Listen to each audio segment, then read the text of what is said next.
10 तारखेनंतर नवा नवरदेव राज्यात दिसेल असा गौप्यस्फोट विरोधी पक्षनेते वडेट्टीवार यांनी केलाय। यावर शिरसाटाने वडेट्टीवारांवर पलटवार केलाय। काही लोक स्वप्न पाहून थकलेत, आता नव्याने राजकारणात ज्योतिष सांगणारे आलेत, मात्र पुढच्या निवडणुका शिंदेंच्याच नेतृत्वात लढू असं शिरसाटांनी म्हटलंय। 10 तारखेला मुख्यमंत्री भाजपच्या प्रदेश कार्यसमितीची महत्त्वाची बैठक आता मुंबईत होणार आहे। आधी नागपूरमध्ये बैठक झाल्यानंतर भाजप कार्यसमितीची मुंबईत शनिवारी वसंत स्मृती इथे बैठक होणार आहे। आगामी लोकसभा निवडणूक पार्श्वभूमीवर या बैठकीमध्ये रणनीती ठरवली जाईल। कोल्हापूरच्या हातकणंगले लोकसभा मतदारसंघात तिरंगी लढतीची शक्यता आहे, कारण स्वाभिमानी शेतकरी संघटनेचे नेते राजू शेट्टी यांनी एकला चलोचा नारा दिलाय। भाजपला रोखायला देशातल्या विरोधकांनी एकत्र येत इंडिया आघाडीची मोड बांधली, मात्र स्वाभिमानीचे नेते राजू शेट्टी यांनी इंडिया आघाडीत न जाता स्वतंत्रपणे लढण्याचे संकेत दिलेत।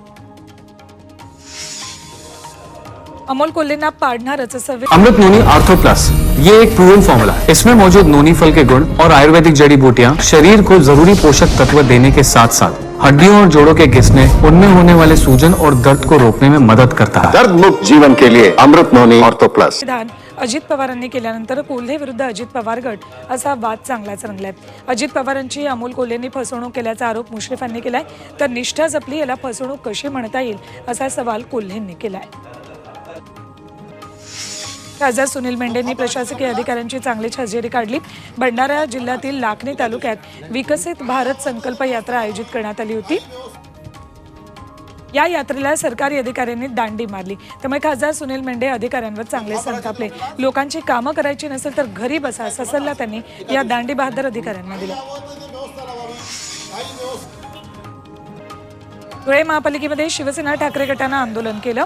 5 वर्ष महापालिकेत भाजपची सत्ता आहे, या कालावधीत भाजपनं कोणती विकास कामं केली असा जाब्या ठाकरे गटानं विचारल्या। हजारो कोटींचा निधी आणल्याच्या जाहिराती दिल्या, तसंच महापालिका बरखास्त व्हायला 2 महिने असताना घाईघाईनं उद्घाटन केल्याचा आरोपही ठाकरे गटानं केलाय। राज्यातील लोकसभा जागा वाटपासंदर्भात आज काँग्रेसची दिल्लीमध्ये महत्त्वाची बैठक होणार आहे। या बैठकीला राज्यातले महत्त्वाचे नेते उपस्थित राहणार आहेत। काँग्रेसचे प्रदेशाध्यक्ष नाना पटोले, बाळासाहेब थोरात, अशोक चव्हाण, विजय वडेट्टीवार यांच्यासह अनेक महत्त्वाचे नेते उपस्थित राहतील। या नेत्यांची काँग्रेस अध्यक्ष मल्लिकार्जुन खरगे आणि राहुल गांधी यांच्यासोबत बैठक आहे। आमचं सरकार आल्यावर जातगणना करणार अशी घोषणा राहुल गांधींनी केली। महाराष्ट्रातले लोक बब्बर शेर आहेत, आपण मिळून देशात आणि राज्यात आपले सरकार आणू असं राहुल गांधींनी म्हटलंय। नागपूरमध्ये काँग्रेसची हे तयार हम सभा झाली, यावेळी राहुल गांधी आणि मल्लिकार्जुन खरगेंनी मार्गदर्शन केलं। आमची सत्ता आली तर महिलांना 1000 रुपये महिना देऊ अशी घोषणा काँग्रेसचे राष्ट्रीय अध्यक्ष मल्लिकार्जुन खरगेंनी केली आहे। गरिबांचं भलं फक्त आम्हीच करू शकतो असंही खरगे म्हणालेत। नागपूरमधल्या काँग्रेसच्या सभेत त्यांनी ही घोषणा केली आहे।